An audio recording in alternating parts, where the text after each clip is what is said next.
క్రీస్తునందున్న పరిశుద్ధులందరికీ ప్రభువైన క్రీస్తు నామంలో శుభాభివందనాలు. దేవుని ప్రేమ ఆధ్యాత్మిక కార్యక్రమానికి స్వాగతం.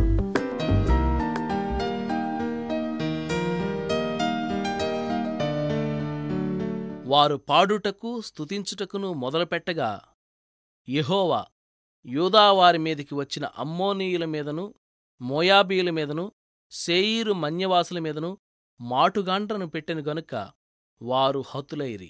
2వ దినవృత్తాంతములు 20వ అధ్యాయం 22వ వచనం. మన కష్టాల గురించి ఆలోచించి మనస్సు పాడు చేసుకోవడం కంటే పాటలు పాడే స్తుతించడం ఎంత మంచిది. సంగీత వాయిద్యాలుగా ఉపయోగించవలసిన ఎన్నో విషయాలను మనం కాళ్లకు బంధాలు వేసే గొలుసుల్లా చేసుకుంటున్నాం. వాటి ద్వారా స్తుతిపాటలు పాడడం ఎలాగో నేర్చుకోం. కొందరైతే తమకి ఆటంకాలు అడ్డుబండలు పదే పదే వస్తున్నాయెందుకని తీవ్రంగా ఆలోచించి జీవితరంగాన్ని పరీక్షించి చూసి దేవుని చర్యల్ని వీక్షించి బుర్రలు బదలగొట్టుకుంటూ ఉంటారు. తనలో తాను రంగులరత్నంగా తిరుగుతూ లోలోపల తలపోసుకుంటూ ఉండే బదులు రోజురోజుకీ తనకు సంభవించే అనుభవాలను ప్రార్థనా జెండాలుగా పైకెత్తి దేవుణ్ణి ఘనపరిస్తే అదెంత మేలుకరం. మన శ్రమలను ఆలోచించడం ద్వారా మర్చిపోలేం గాని హల్లెలూయా కీర్తనలు పాడడం ద్వారా రూపుమాపవచ్చు.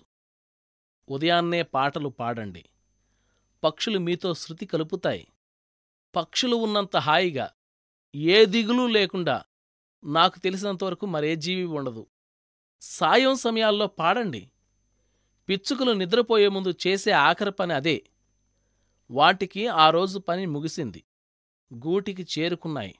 తినవలసిన ఆ చిన్న ఆహారపు కణికను తిన్నాయి.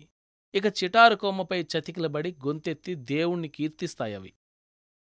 మనం కూడా ఉదయం సాయంత్రం స్తుతిపాటలు పాడగలిగితే అది ఎంత క్షేమకరం. మన పాట మరొకరిలో పాటను వెలిగించి అంతా గొంతులు కలిపి దేవుణ్ణి స్తుతించాలి. జీవన రాగాల్ని శృతి తప్పనయ్యకు. తగ్గుముఖం పడితే పట్టవచ్చు, అదే అందుకుంటుంది, నీ కలవడిన రాగమై ప్రవహిస్తుంది. భ్రాంతులెన్నో చెలరేగి ఆకాశాన్ని కప్పి సూర్యకాంతిని అడ్డవచ్చు, నీ పాట కుంటుపడకుంటే నీ నీడలు తొలగి సూర్యుడు వస్తాడు. జీవన రాగాల్ని శృతి తప్పనీయకు.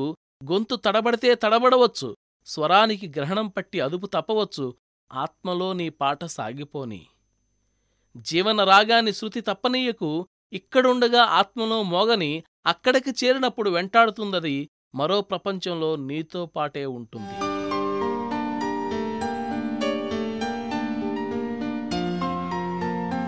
దేవుని ప్రేమ ఆధ్యాత్మిక కార్యక్రమాన్ని చివరి వరకు వీక్షించిన శ్రోతలందరికీ మా హృదయపూర్వక వందనాలు. తిరిగి మళ్ళా రేపటి ఉదయకాల సమయంలో కలుసుకుందాం. అంతవరకు సెలవు. May God bless you. దేవుడు మిమ్మల్ని అందరినీ దీవించును గాక. ఆమెన్.